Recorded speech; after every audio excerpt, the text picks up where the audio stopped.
Jagrata, Jaya Masters.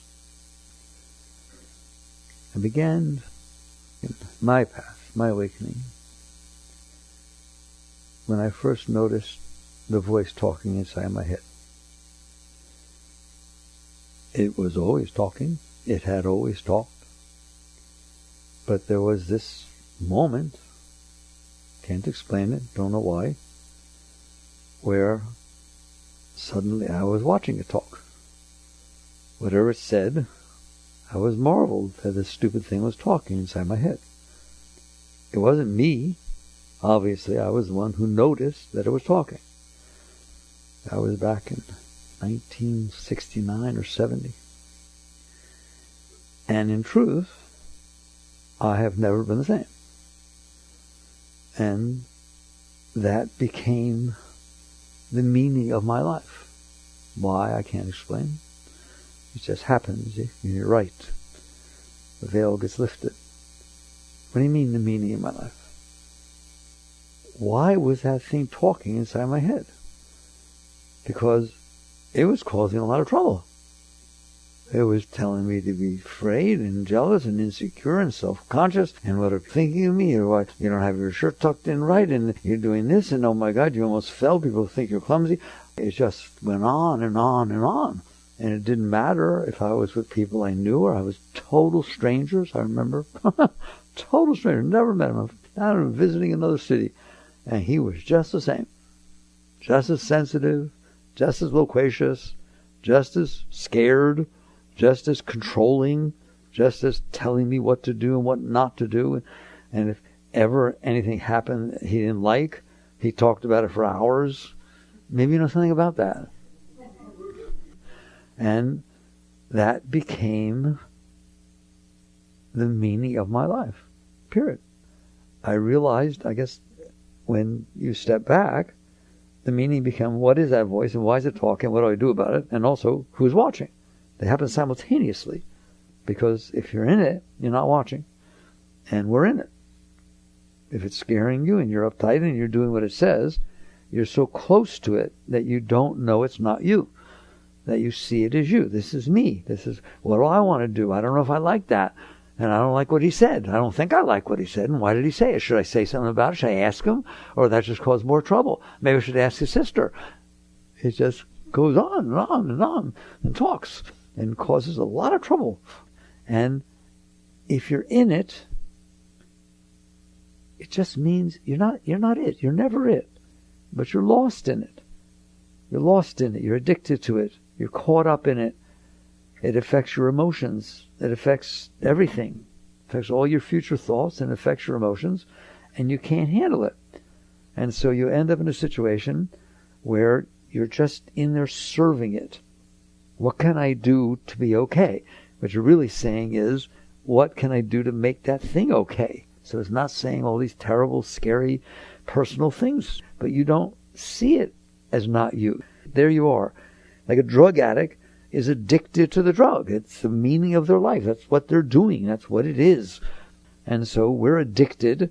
Our consciousness is completely addicted to the disturbances and once in a while the good feeling that that voice can create. If all of a sudden the voice says, oh my God, she's perfect for me and I really think, look, she smiled at me. It can do that too, can't it? And then it can say, yeah, but I'm married. And then it can say, okay, I shouldn't do that. Or it can say, yeah, but you only live once. It can do anything, can't it? But if you're so close to it that you're trying to get what it wants and avoid what it doesn't want, and that is what everybody's doing, you're trying to get what it wants and avoid what it doesn't want. Why? Because it can cause a lot of trouble. It can make it like razor blades in there, can't it? I know we're not supposed to talk about it. People tell me that. Too bad. Did you know that people commit suicide? Do you know why they commit suicide? Because that voice told them to. There's no one committed suicide other than the voice in their head said, it's not worth living. Nothing's going to go right anymore. I loved her so much. I loved him so much. And he died or he left me. I don't want to live. That's the same voice. The trouble is, we're so addicted to listening to it all our life. Everything since childhood, since babyhood. And once it starts talking, You listen and you do what it says. It made you do everything you do. It literally told you to do everything you did, told you to not do everything you didn't do, and argued with itself plenty of times. Didn't it? You don't have multiple voices. That's how I explained it. The first book I wrote was The Search for Truth, back in 74 or something. I was teaching in college. What the teaching was, it doesn't matter what it's saying. It's the same voice. I remember using the example in the book that there's a megaphone that it talks to you with. Everything it says goes through that megaphone. I should do it. I shouldn't do it. Maybe I should do it. I shouldn't have done it. Oh my God. It doesn't matter. It's all the same voice. It doesn't matter what it's saying. If it's saying terrible things, if it's saying wonderful things, if it's saying legal things, if it's saying illegal things, it's just a voice in your head. That's where I noticed there's something in there talking. But we don't notice. Normal people don't notice because it's normal to just be addicted to listening to it because it has so much power over your emotions and your feelings and how you're doing. And you want to do well, and you only do well if it says you can do well. How you like that? God, you got a B. That's wonderful. You really did. That's better than you used to get. You got a B. Oh my God, you should be ashamed. Don't tell anybody. It says that, doesn't it? And guess what? You're proud if it says you're supposed to be proud, and you're ashamed if it says you're supposed to be ashamed. That's what's going on. All right. So there's two aspects of that. One is, what in the world is that voice? And why is it talking so much? And how does it decide what to say? That's one direction you can go with this. The other is, who am I that's noticing that voice talking? Because it's always the same me noticing. It doesn't matter what it says. I heard it, didn't I? Don't you hear it? I used to make the class, instead of inside, not outside, inside, I want that voice to say hello over and over again. Is it doing it? How do you know it's doing it? Because you hear it. Get to a point where you realize there's two directions for this thing, two aspects. One is, what is it? And why does it say what it's saying? When does it decide to say whatever? It's just, what is it? And then who hears it? Who am I? And you start differentiating consciousness from object of consciousness. Every word it says is an object of consciousness. I've used those words before. I want to make sure you understand that. Do you know what I mean when I say an object of consciousness? Here's a light, and there's what it's shining on. Are they the same? No. The light has nothing to do with what it's shining on. I can move it and shine on something else. So that's the object. The light is the subject. So the light is shining on something. Your consciousness is aware of something. That's an object of consciousness. Like a sentence, subject, object. Consciousness heard the voice. Consciousness saw the car. Consciousness saw a light. Consciousness is the subject always. And then there's a verb. It heard it, it saw it, it felt it, it touched it, it tasted it, liked it, it didn't. You give whatever verb you want, it fits perfectly if you say consciousness. And then there's the object. What is the object of what it's shining on, of what it's aware of? That's what object of, I would assume you know what object of consciousness means. It's that which the consciousness is focusing on at that particular time. Have you ever noticed that you can be focusing on a particular thought, then all of a sudden you're focusing on another one?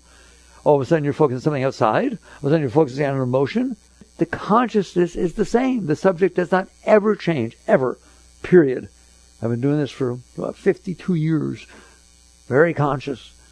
The consciousness never changes. It is the same consciousness when you were a 5-year-old playing with your toy, watching the object being the toy, as the 25-year-old getting married, and the 55-year-old, whatever. The consciousness is just aware. Like light doesn't change. If I shine the light on him, is it the same light if I move it or shine it on her? Or did it change? Light is light. Consciousness is consciousness. It is awareness of being. What changes is the object of consciousness. What are you aware of? So I had a choice. I'm really talking with you, me, right? Which direction do you go in? Do you go in, what's the consciousness? How do I find out what consciousness is? Where did it come from? What is it? What is awareness? What is consciousness? What's its source? There's a whole world going up there in that direction, as opposed to, okay, right now I'm addicted to the object of consciousness.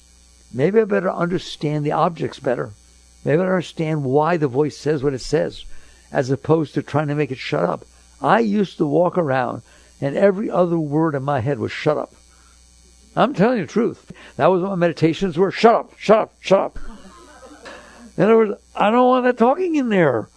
I did notice early in the game that if it stopped talking, or if I stopped paying attention to it, that was what meditation was. You can say meditation is sitting there and breathing. No, that's trying to meditate. That's trying to go into meditation. Fine, wonderful. But there are times in which it stops talking. Or, I don't know if it stops talking, or you stop listening. No difference. It doesn't matter. Okay? Like when you go to sleep, God, the other day I talked about pratyahara. I don't like to use big yoga words like that. The Yoga Sutras, Patanjali talks about pratyahara, the first step of meditation, pratyahara. What does it mean? Withdrawal from the senses. Your consciousness is no longer being distracted by the senses. Whoa, that's hard, right? You do it every night. Do you think at night that all the sounds and things going on stop so you can go to sleep? No, you withdraw your consciousness from the senses. The consciousness gets distracted by dreams, it gets distracted by the mind, or it gets distracted by deep sleep. It's still going on. Whatever noise are in the house, the crickets, the thing, the moon outside, everything's still there. The senses are still working, but nobody's home. Nobody's listening. That is pratyahara. But he's talking about being able to willfully withdraw your consciousness from being distracted by your senses, not just by going to sleep. So, you understand, I'm just really stressing this concept of consciousness and object of consciousness. When you stand in front of a mirror and look at, quote, your body, it's not your body. It's the body you're aware of when you stand in front of a mirror. You're just standing there looking at a reflection in the mirror. It's not you. You're the one who's looking. When you were 10 years old, did you ever look in a mirror? Did it look the same as now? Was it you looking? You have been in there the entire time. The body changes. The objects change. The thoughts change. Do your thoughts change? Your thoughts change from day to day, from minute to minute. Your thoughts change. God, I really, really like him. He's a serial killer. I don't like him at all. Have you ever, quote, changed your mind? How do you know you changed your mind? Because the same consciousness that was watching those thoughts is now watching these thoughts. Otherwise you wouldn't know it changed, would you? There's no frame of reference. The consciousness is the ultimate frame of reference. It is always there. The trouble is, consciousness, awareness gets distracted, doesn't it? Whatever's making the most noise, consciousness will pay attention to it. That goes for your thoughts. Your emotions can sure as heck steal your awareness, can't they? All of a sudden, wait, stop talking. No, I can't. Right? You get sucked into the emotion. You get sucked into the thought. You get sucked into form. It's just objects of consciousness distracting consciousness. The key is, if you have ever gone deep in meditation, when consciousness is not distracted by thoughts or emotions. I didn't say they weren't there, right? They obviously quiet down enough to where they stop distracting you. Whether they're still there, who cares? You're not paying attention to them, all right? And so basically, where do you go? I'm going to cry when I talk deep. I almost said, where do you go when you're not being distracted? Where does consciousness go when it ceases to be distracted by thoughts, emotions, or the senses? All right? Right? What's funny is it's not where does it go. It stays where it is. It was always there. People say, I want to find God. Stop leaving. I want to explore consciousness. Stop getting distracted. Where will you be? In consciousness. Consciousness is a thing, is a place. It has a source, has an essence. But how will you know it if you're staring your consciousness at the object of consciousness? Then what you know is the object. This is my husband. This is my body. This is my child. This is my car. This is my house. This is my job. This is who likes me. This is who doesn't like me. This is my enemy. This is my friend. These are my dreams. All objects of consciousness. All of them. Hopes, dreams, what are they? Thoughts, aren't they? Have you ever changed your hopes? Ever changed your dreams? They're not you. The things you're aware of. So the key is, if you cease to be distracted, if consciousness ceases to be distracted, that is very deep meditation. Why? Where is it? It's in consciousness. It's in the seat of, we call it the seat of consciousness. We call it the self, the Atman, the essence of your being. It bees there, which is, again, I told you last time, what Patanjali calls meditation is when consciousness is so not distracted and one-pointedly focused on consciousness. In other words, it doesn't go anywhere. It's where it started. It's there. If you follow the light back, you get to the source of light. If consciousness is no longer being pulled toward objects, it remains in the source of its being. That is meditation. That is yoga. That is the doorway to the highest. But what's the purpose if we're always getting distracted? And I got to the point where and I'm not saying this to you, you're not hearing this. What's the purpose of deep meditation if you have to come back? If you come out of meditation, you meditate for 2 hours. I was meditating 6 hours a day. If you come back, and all the crap's come right back with you. It's still there. He's still, what's that noise? Why did you do that? It's disturbing me. I don't want to go to work. I want to meditate more. I don't want to do the thing. Oh my God, I saw the light. I want to see the light more. Why did it go away? What did I do wrong? Same crap. It just became spiritualized. Know anything about that? Just what it's talking about just became that. But it's the same voice. Just because it's saying something spiritual, it's the same exact voice doing the same exact thing. You used to feel guilty because you did this or this. Now you feel guilty because you didn't meditate enough. Now you feel guilty because you said something you think hurt somebody. Your voice should say, good, they deserve it. Now it says, oh my God, I shouldn't have said that. It's the same voice. And it's the same consciousness. And it is just as distracting, is it not? Maybe more so. There are those who argue that spiritual ego is more difficult to get rid of than regular ego. Why? Because regular ego knows it's full of crap. At some point you're looking at things like, really? Really? Really? I'm going to listen to you? Whereas spiritual ego, oh, I want to know God. If I know God, then I can do this, but I have to be able to meditate. I meditate at least this time. I'm not telling you not to. Don't you dare say I ever said not to. You understand that? Because I'm not. I'm just telling you, eventually you get to the point where you got to make a decision. Am I going to sit there and try to get out? Out of what? Out of me, out of the noise, out of the psyche, out of the ego, out of the voice, out of the emotions, out of that. Because when I'm in that, it's no fun. And if I can get out through deep meditation and have it not distract me, it's really, really beautiful. But it comes right back. There's great saints tell a story. Go to India. They say bathing in the Ganges washes away your samskaras. It's a very holy river. Please don't listen to me. Don't go there. It's very dirty. But in any event, it's just as polluted as everything else. All right? But bathing in the Ganges is supposed to be a very holy thing and advance you tremendously and wash away your samskaras. All right? And the guru, none of the gurus who tell the story, say, so the devotee goes down there. He goes to jump into the Ganges, but all of his sins or samskaras jump up on a branch, on a tree. He goes in the Ganges, he's totally clean, gets out, and they jump right back on it.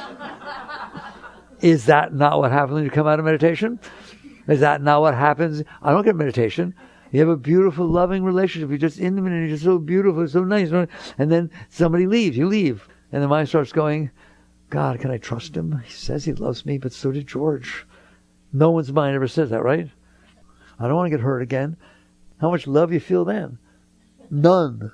Why? Because you got distracted from a high place down to the garbage. So eventually, I say, you catch on. I caught on. That's all. Okay, I don't want to keep going up and down like a yo-yo. I need to look at this stuff that's going on in there. Not what is the voice saying. Why is it saying it? Why is that voice there? Somebody once wrote me and asked a question where they said, if God wants us to love him, why did he put that stupid voice inside my mind? All right? That's a total misunderstanding. Everything has a reason. I'm a very intelligent, scientific-minded guy. Everything has cause and effect. So to say shut up to it is like suppression. There's a reason it's there. How about we realize, let's play the long game. That this isn't about an hour's meditation. This isn't, and I'm telling you, meditation is wonderful. Don't you dare think I'm talking against meditation, okay? But it's not enough. So what is the long game? What does the long game mean? Life. What do you mean life? It's what I'm going to devote my life to. More important than relationships, more important than finances, more important than whether people like me. The most important thing in life is to find out what the heck's going on in there. Otherwise, what's going on in there is running my life. I'm afraid of this, I'm scared of that, I shouldn't have said this, just constantly. Most people, from the time they wake up in the morning till they try to go to bed at night. And sometimes they can't. Why? Because that thing's talking. Why is it doing that?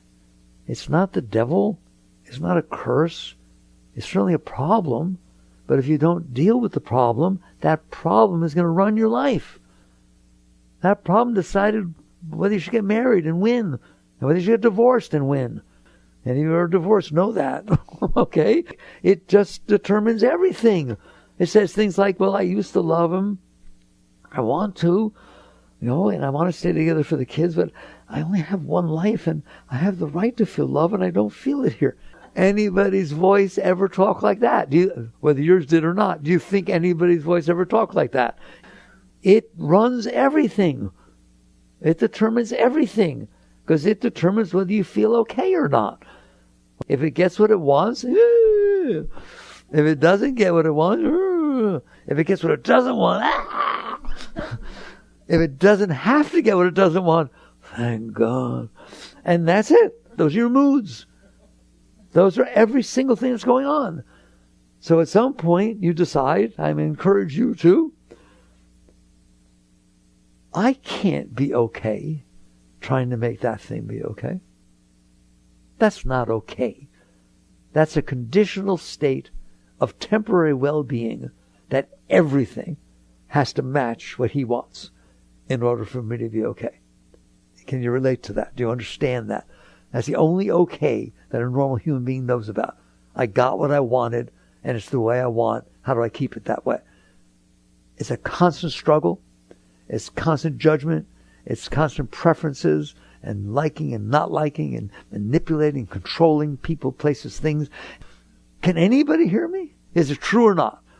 Okay, then you're not okay. You're not okay. A drug addict's not okay because they got their drug. No. I got my hit. That doesn't make you okay. Sure it does. I feel great. I'm sure you do. That's not okay. That's why I always say to you, getting what you want is way overrated. It's way overrated because it's temporary, isn't it? And it's not just temporary because the outside won't behave the way you want it to. You change. You change all the time. You read a book and all of a sudden you don't like somebody. You hear one more thing about anything and you change right or wrong. Okay? There's no solace. There's no well-being. There's no consistency. There's nothing. You get to the point you realize, no, that is conditional well-being because you placated the stupid thing by getting people to behave the way you want them to and look the way you want them to and treat you the way you want to be treated and have every single thing happen exactly the way you want. You get the raise instead of somebody else. Okay? Everything has to be exactly the way. Does it not? Does not every single thing have to be exactly the way you want for you to be okay? And how well has that worked?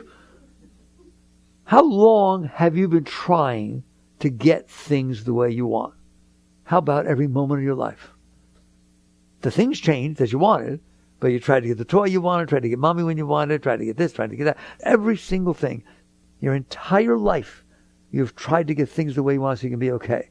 When will you wake up and understand it doesn't work? Because you're still doing it, aren't you? That's what I don't understand. It's like if you do something every moment of your life for your entire life and you find you're still doing it, maybe it doesn't work.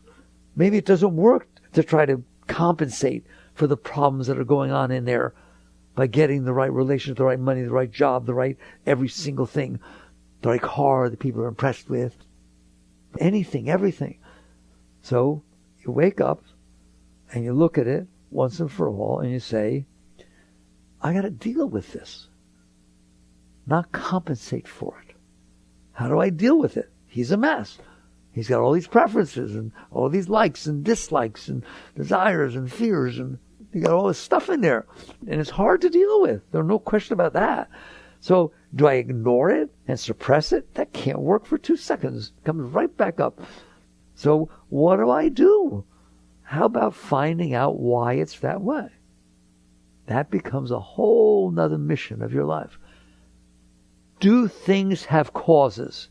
Does anything not have a cause? We just haven't found it yet. All right? We haven't found the cause yet. But everything has a cause. Therefore, this has a cause. So why am I fighting up here at the leaves? I should be working at the root. That's what Buddhists mean when they say work at the root. Don't play with the thoughts and the emotions and try to make them be okay, because they're not okay. And the very fact that you have to do something to make them be okay means they're not okay.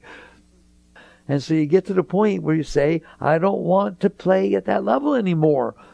It doesn't do me any good to try to focus on consciousness when I've got this constant distraction immediately pulling me down out of it. I have to struggle. Okay, why? Why do I have the distraction? Why is that happening? And then I see, well, I've got all this noise going on and these problems and emotions and fears and this and that and anxieties, and I got all this stuff going on in there and needs and preferences and hopes and dreams. It's really noisy in there. So it's kind of hard not to get distracted. Not how do I get rid of it? Why? Whoa. That's what I got. Why is that going on? If you're fighting with it, you'll never know why it's going on. If you're struggling with it, all you're going to do is see the struggle. That's what you're doing. You have to become, Master said, meditation was entering the laboratory of soul research.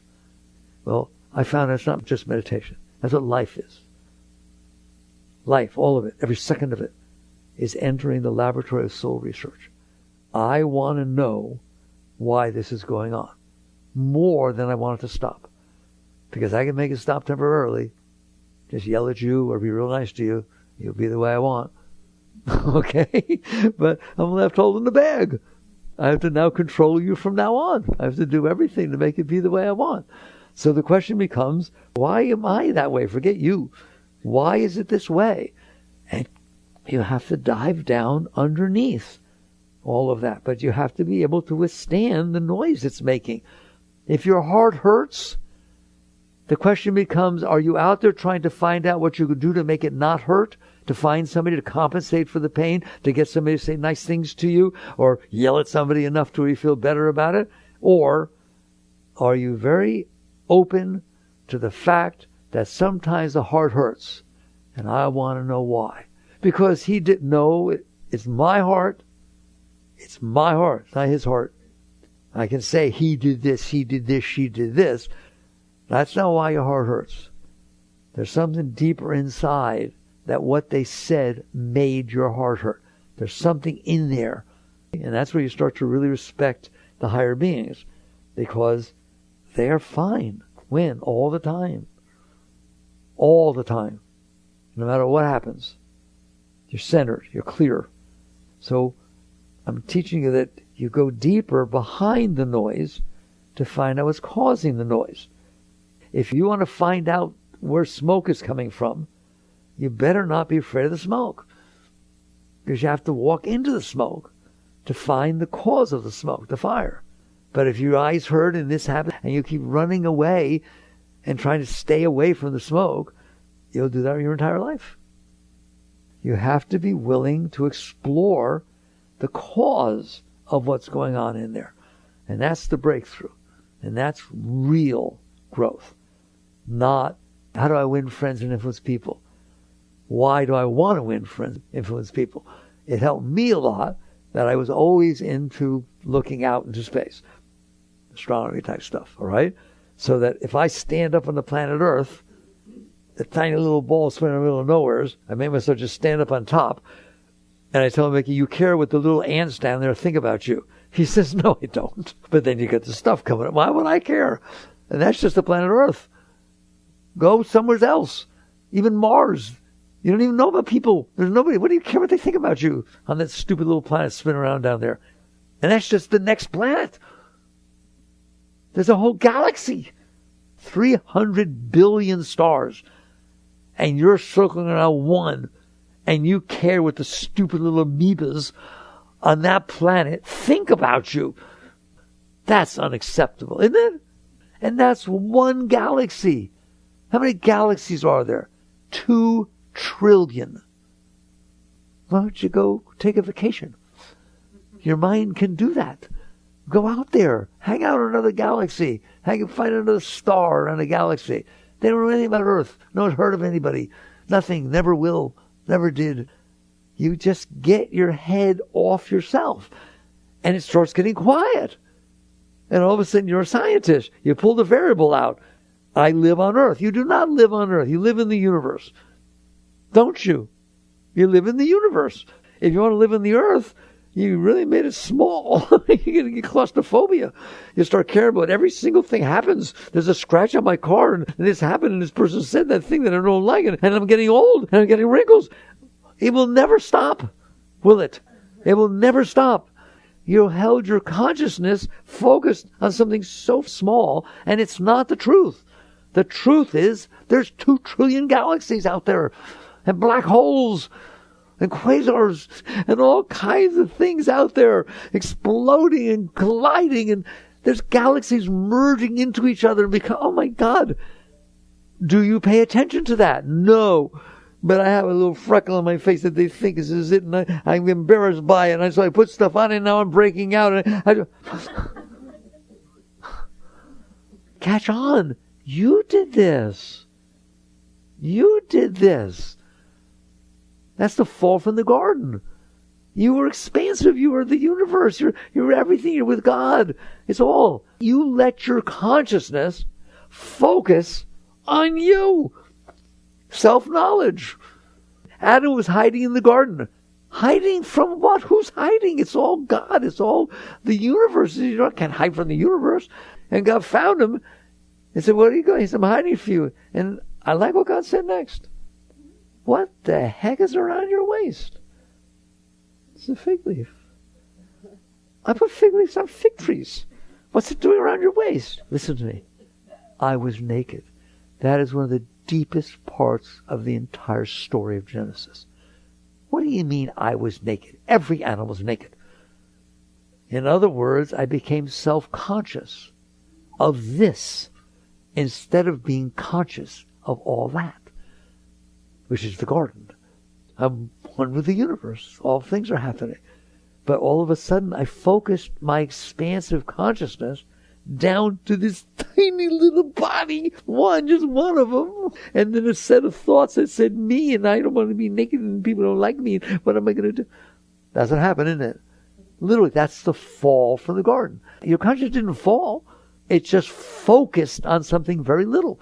It doesn't have to go anywhere. If I want to look at that picture, I don't take it up from the chair. I just project and focus my consciousness. I stay in the chair. Right now I see all of you. Now I don't. You are one with God, and you are. Your consciousness is just expansive throughout the entire universe. Like Christ said, my Father and I are one, so are you. That's what your conscience is. That's where it is. But it got distracted by this tiny little thing. Look how small it is.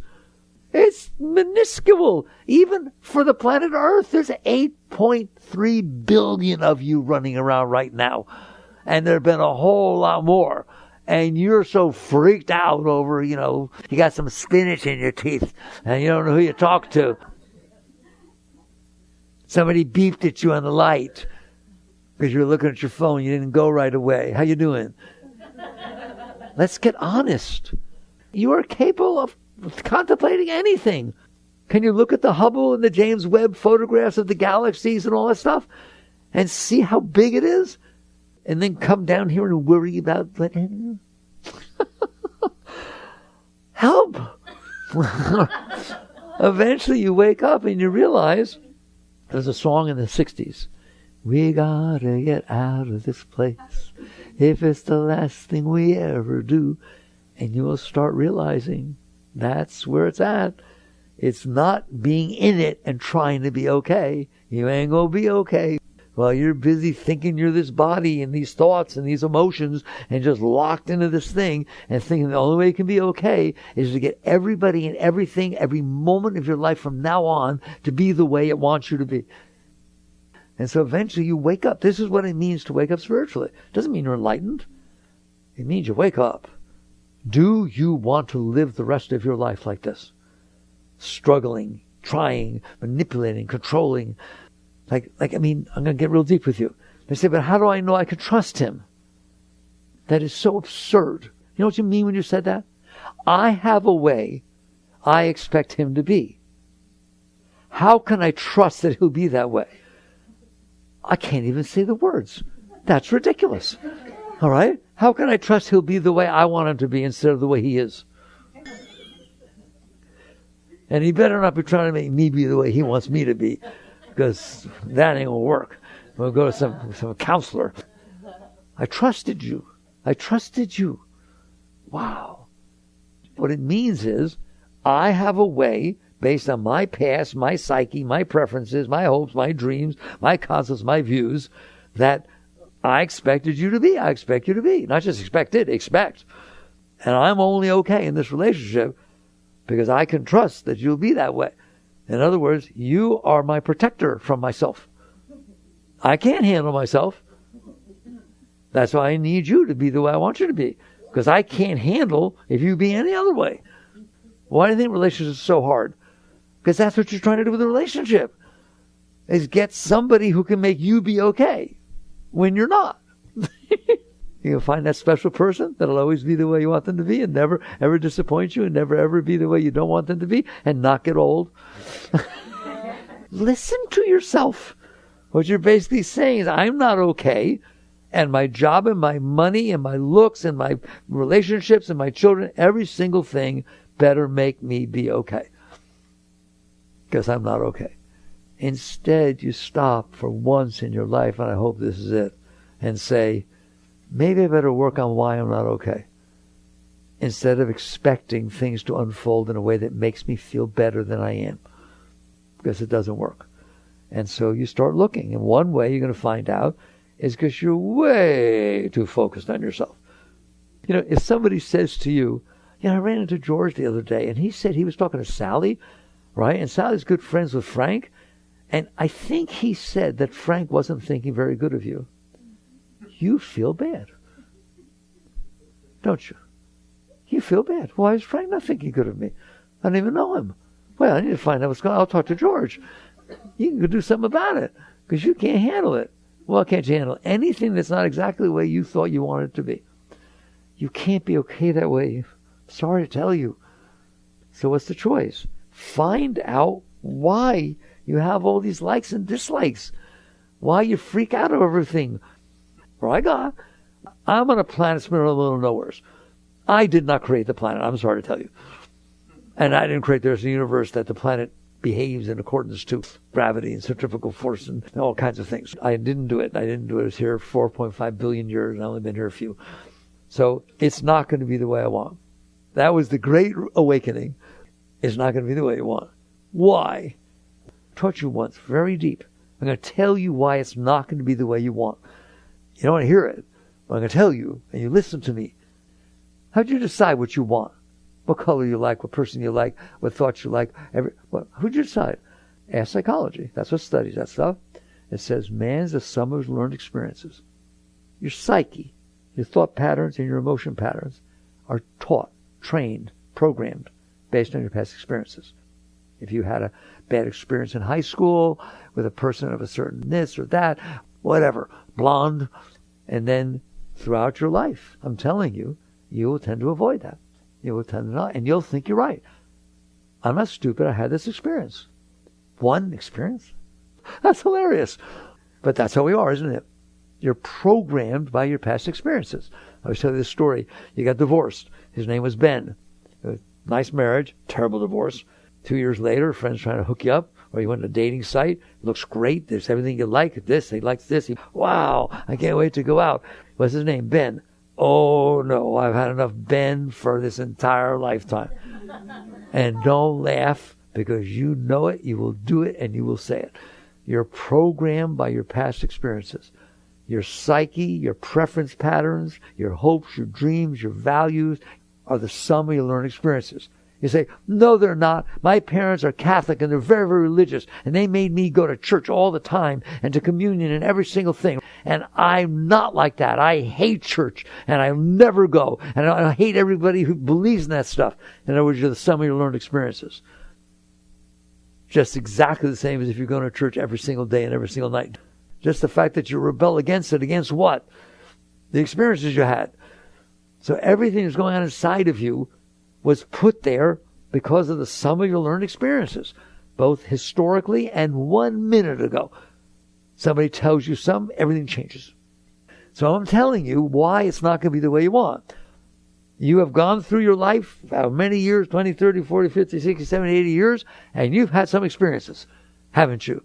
And they have all influenced how you think and how you act and what you want and what you don't want.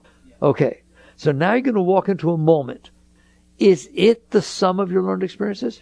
Is that moment that unfolded, whoever's there, how they're acting, what the weather is like, this, that, temperature, every single thing, the grass, the trees, everything, is it the sum of your learned experiences? No. It is the sum of its learned experiences.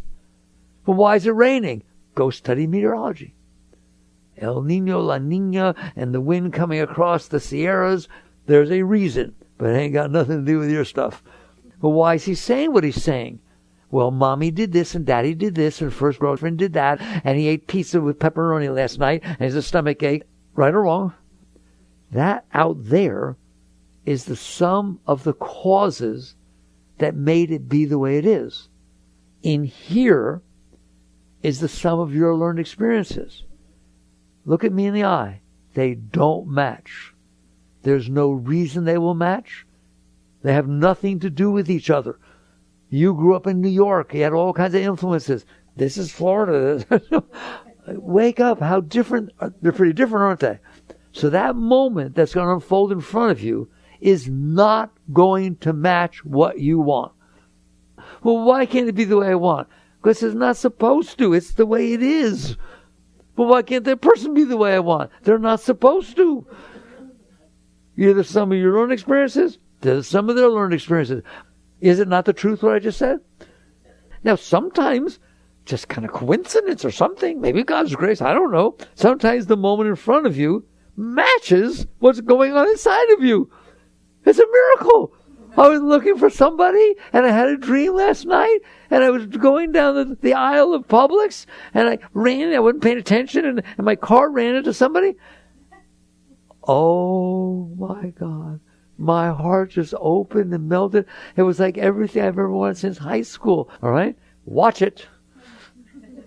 Because that's a moment that matched. What do they say? Twice a day, even a broken clock has the right time. Okay? So here we go. It matched. And your mind says, wow, soulmate. Yeah, let's wait and see. All right? And what's going to happen is, because you want it to be that, you project what you want onto that person. And so for a period of time, until they go off the court, they go out of bounds, and you can't do it anymore. And then you say, why did you change? And why did you think? You said you love me. And, I mean, relationships can work. Don't you for 1 minute think that they can't. But not like that. If that's why you're getting into a relationship, namaste, come back and talk to me about it.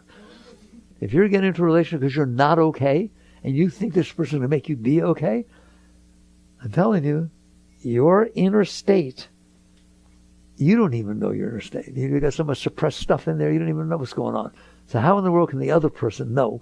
You just know that you both needed something, and you're projecting your needs onto each other, And all of a sudden it works. Okay, but it doesn't always work for a long time, does it? That's why relationships are so difficult. So basically, the main thing I took that time to explain is, why can't the moment in front of me be what I want? Because it's not supposed to. It's supposed to be what it is. Every single thing is the result of cause and effect, both inside of you and outside of there. But they are not the same cause and the same effects, because you have totally different experiences than what's causing the moment out there to be that way. So you get to a point, and that's all I'm trying to get across. You reach a point in your life, and I hope you've gotten there, where you say, this can't work. I can't run around not being okay and trying to think I'm going to make it be okay, because I manipulated everything else to make it be the way I think that will make me be okay. There's a lot of words. Did you understand that? Because that, one, creates a lot of stress, a lot of tension, a lot of anxiety, and a lot of fear and uncertainty and insecurity, doesn't it? Because you're not stupid. You know things don't stay. And so how can you be comfortable? How can you trust that? And so it doesn't mean a relationship. It doesn't mean we're going to work. It doesn't mean our money. It doesn't mean anything like that. It has nothing to do with that. The world unfolds. You interact with it. But not to try to make yourself be okay. Well, as I was saying now, the world's going to unfold. It's going to rain when it rains. Person's going to yell when they yell. Person's going to be nice when they're nice. Person's going to not show up when they didn't show up. It's just going to be what it is. Are you okay? No. I'm not okay unless it's what I want. And you eventually catch on. That's the problem, not the solution. That's the problem. And so you start looking inside and realizing underneath all that talk, underneath all that noise, underneath all those emotions, are these patterns that you stored. Why you're the sum of your learned experiences. How come my learned experiences, I didn't just learn them and let them go? How come if I drive down the street and somebody runs a light and I ram on my brakes and I skid around and I don't hit them, and it's at 34th and 39th, how come every time I drive toward that intersection my heart goes like this? How come?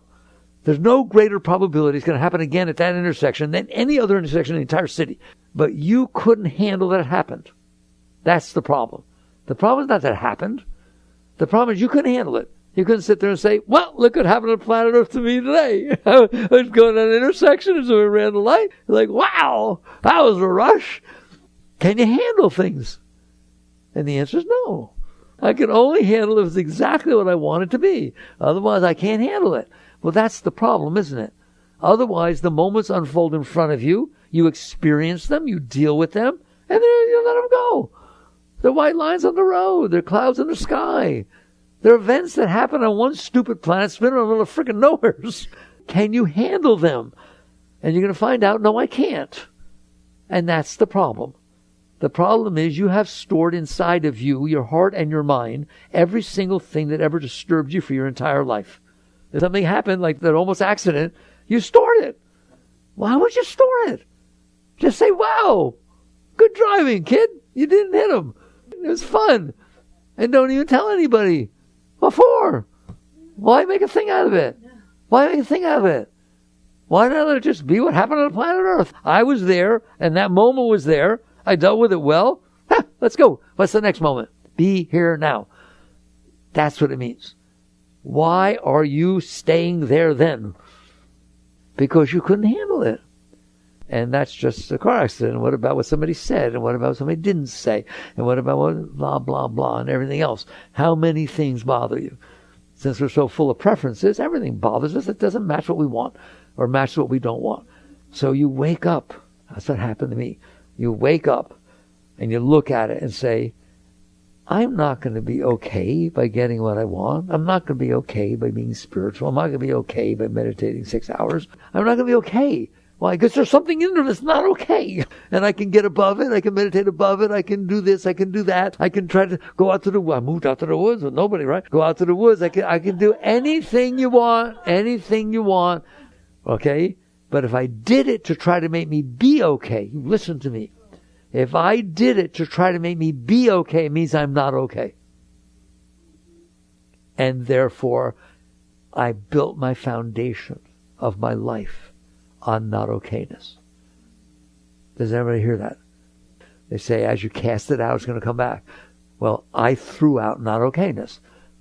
and the fact that I manipulated this or did this or that, it was all based on the fact that I'm not okay. So that became the foundation of my life. I built my life based on the part of me that's not okay. And I did it constantly. It's a constant struggle. So how do I get out of it? How do I do this? How do I get out of this place?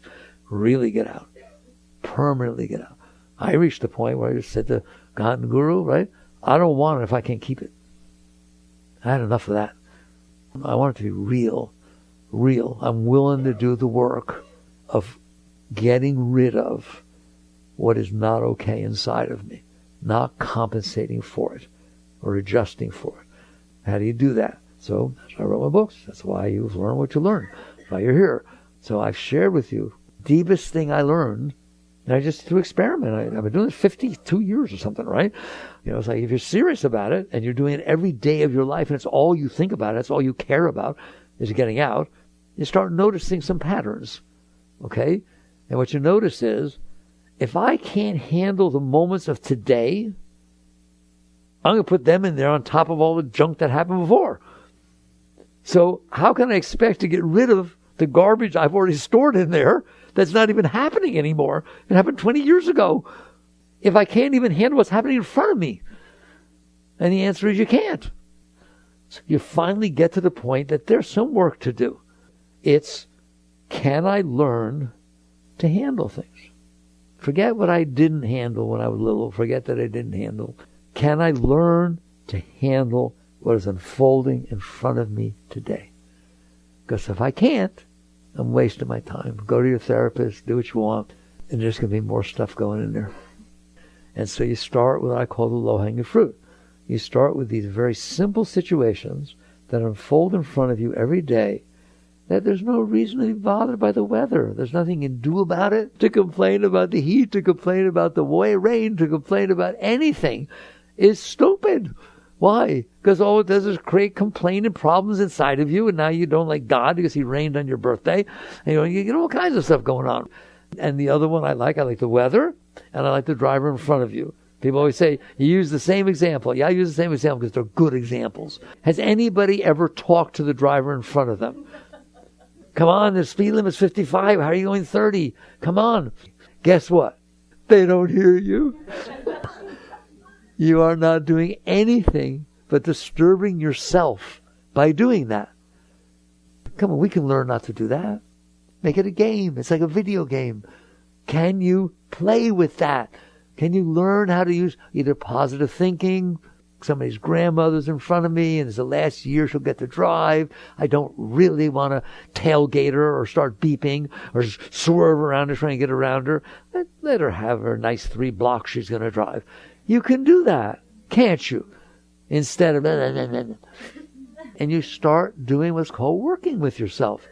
You work to raise yourself. And then you didn't store that inside. You didn't go tell everybody how they didn't use a blinker or how you were driving so slow. I never saw a driver so. Well, why bother? You're just reinforcing your garbage inside of you.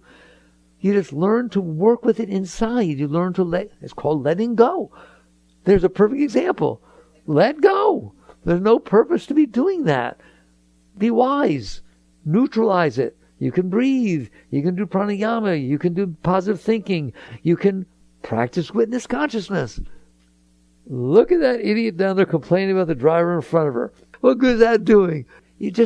You figure it out. In the new book, I give you all kinds of examples. But if you can't do it with the small stuff, you can't do it with the big stuff. There's no way in the world. If you can't handle the weather, you can't handle what somebody said to you. And what happens, you're going to find out you can handle it. You can handle the moment in front of you 99% of the time. You just don't bother. You just let it irritate your garbage that's already stored up in there. And so basically you say, I'm going to learn to handle it. And you practice, you learn, you do this work inside. I found it's more important than anything else you do. It's the most spiritual thing you can do is handle the moment in front of you. And so you do the simple things first. And the next thing you know, you've learned, like learning the piano or learning to play tennis or a sport. You learned how to do this because you practiced. Practice constantly. And next thing you know, something bigger is going to happen, either from inside or outside. Something bigger will come up from inside that you always shoved back down or freaked out and got moody about. And this time, mommy come back up. You know, she gave your sister the bike you wanted when you were 5. And then mommy's dead and you're 55. And it comes back up because you saw a bike. That's what happens. Or your sister calls you. And it comes back up. And you look at it for once and for all and say, I don't think so. I've practiced handling things. I handle the driver in front of me. I handle the weather. It's time for you to come out of here. Come on up. I can handle it. But it hurts. Of course, stored with pain is coming back with pain. Point is, do you want to store that pain and build your whole life based on it? Or are you now willing to say, I learned techniques, positive thinking, breathing, witness consciousness. Come on up. I don't want you down there. And at first, I learned to come up. It was like with get out of here. Just like shut up. It was like, okay, I found the cause. Just come on, go, right? And then you realize you're not going to come up that way. It's a person. It's a psyche. It's got energy, personal energy. And you learn to look at it like you would a child who'd been locked in a closet for a long time. Well, they're not going to be real friendly when they come out. But you're the therapist, and you learn to help them. You don't yell at them. You don't resent it. You just learn to be there with compassion. You're the one who shoved them in a closet. It's like shoving in a closet. You shoved that energy down there 50 years ago. It was down there this whole time. It's going to be weird. The Gita has a line. The Gita literally talks at this level. One should raise the self with self, not trample down the self. For self, which is self's friend, can become self's foe. And it's talking about your higher self, your conscious self, raising the stuff you stored in your lower self. And so you start to love her. You start to help her up. You start to say, it's okay. I understand. You're welcome to bring that up here. I'm not going to yell at you. I'm not going to push you back down. I'm going to invite you up. And eventually you literally throw a celebration that it's coming back up. Oh, let's have a party. And then it goes. If you handle that amount of disturbance with that one thing, you will learn that you can handle that amount of disturbance with everything. If you can hit the tennis ball on this tennis court and that tennis court and that tennis court, you're not in any tennis court. And all of a sudden now you're not as afraid of your stuff. It's welcome to come up because you realize underneath it is freedom. Underneath it is no voice talking like that, talky, making all this trouble because it doesn't need to anymore.